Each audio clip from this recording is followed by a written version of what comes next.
काश्मीर हल्ल्यामध्ये महाराष्ट्रामधल्या 6 जणांचा मृत्यू झालाय। डोंबिवलीमधल्या 3 दहशतवादी हल्ल्यामध्ये मृत्यू झालाय। पुण्यामधले 2 आणि पनवेलमधल्या एका पर्यटकाचा यामध्ये मृत्यू झालाय। काही पर्यटक यामध्ये जखमी असल्याची सुद्धा माहिती मिळते। काश्मीरमधील भ्याड दहशतवादी हल्ल्यामध्ये महाराष्ट्रातील 6 पर्यटकांचा मृत्यू झालाय।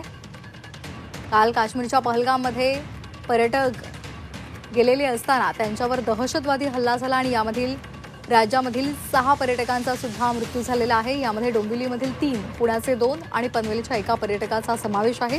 काही पर्यटक जखमी असल्याची सुद्धा माहिती मिळते। डोंबिवलीमधील दिलीप देसले, संजय लेले आणि अतुल मोने यांचा मृत्यू झालाय।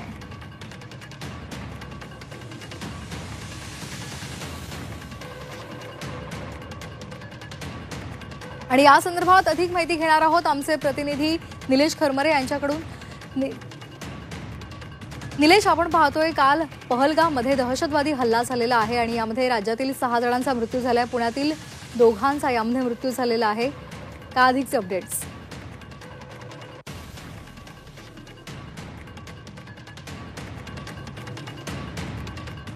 तर पहलगाममध्ये दहशतवादी हल्ला झाला आणि यामध्ये राज्यामधील 6 जणांचा मृत्यू झालेला आहे।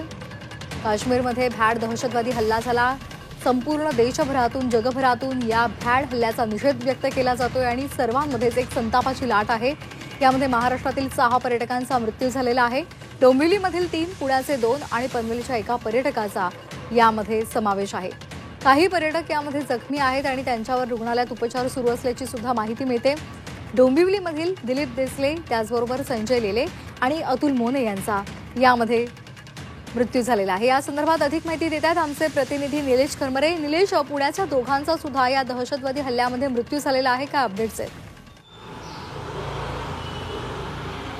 खरं तर महाराष्ट्रातील 6 जणांचा मृत्यू झालेला आहे आणि पुण्यातले 2 जण आहेत जगदाळे कुटुंब आणि एक बोटे। त्यातले जगदाळे कुटुंब आहेत त्यांच्यावर 3 राऊंड फायर झालेले आहेत आणि एक बोटे आहेत त्यांच्यावर 2 गोळ्या झाडण्यात आलेल्या आहेत। मी आत्ता कर्वेनगर परिसरामध्ये आहे, ज्या ठिकाणी हे कर्वे परिसरातलं आहे जिथं हे जगदाळे कुटुंब राहतात आणि खरं तर हे 5 जणांचं एकत्र कुटुंब आहे। ते काश्मीर फिरण्यासाठी गेले होते आणि त्या ठिकाणी हल्ला झाला आहे आणि या हल्ल्यामध्ये प्रामुख्याने जर पाहिलं तर जगदाळे कुटुंबातील आसावरी जगदाळे असतील किंवा गोडबोले असतील यांच्यावर हल्ला झालेला आहे। आसावरी जगदाळे, प्रतिभा जगदाळे, संतोष जगदाळे आणि कौस्तुभ एक बोटे आणि संगीता एक बोटे असे 5 जण हे त्या ठिकाणी फिरायला गेले होते। त्यातले जे संतोष जगदाळे आहे त्यांच्यावर 3 राऊंड फायर करून त्यांना मारण्यात आलेलं आहे। तर कौस्तुभ एक बोटे आहेत त्यांच्यावर 2 राऊंड फायरिंग केलेलं आहे।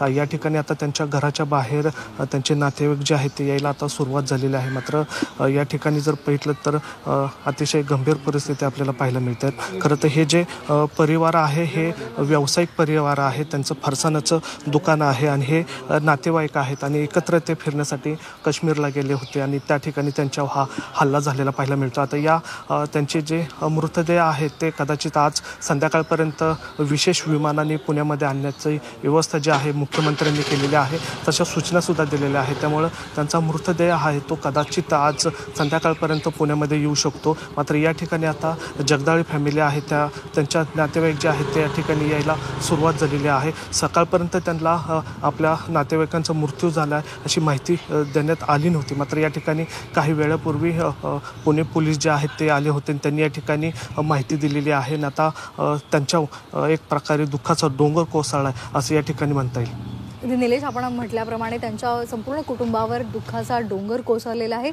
साधारण ही घटना किती वाजता घडली? तुम्ही त्या कुटुंबियाशी काही बोललेला आहात का?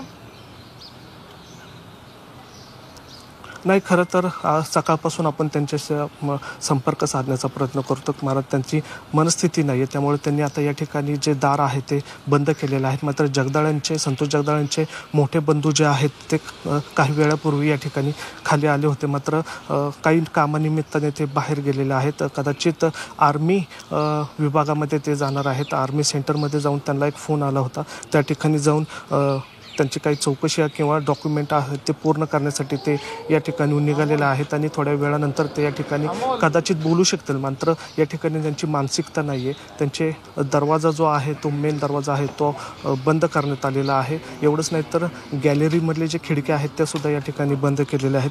त्यांची मानसिकता नाही आहे, त्यामुळे ते या विषयावर बोलण्यामध्ये ते टाळाटाळ करताना आपल्याला पाहायला मिळतात. धन्यवाद निलेश, आपण दिलेल्या माहितीसाठी. तर आपण पाहतोय काल काश्मीरमधल्या पहलगाममध्ये दहशतवादी हल्ला झालेला होता आणि आताची ही आपण थेट दृश्य पाहतोय झी24 तासवर. काल याच ठिकाणी दहशतवादी हल्ला झालेला होता आणि आता इथे शोध मोहीम राबवली जाते. दहशतवादी अद्यापही या परिसरामध्ये लपलेले आहेत का याचा शोध आता सुरक्षा दलाकडून घेतला जातोय. काल याच ठिकाणी सर्व पर्यटक तिथे गेलेले होते आणि मौज मजा करत असताना अचानक तिथे दहशतवादी आले आणि या दहशतवाद्यांनी या पर्यटकांवर हल्ला केलेला होता आणि यामध्ये राज्यातील 6 पर्यटकांचा मृत्यू झालेला आहे. डोंबिवलीमधील 3 त्याचबरोबर पुण्यातील 2 यामध्ये मृत्यू झालाय. एक जण पनवेलमधला आहे, त्यांचाही यामध्ये मृत्यू झालाय.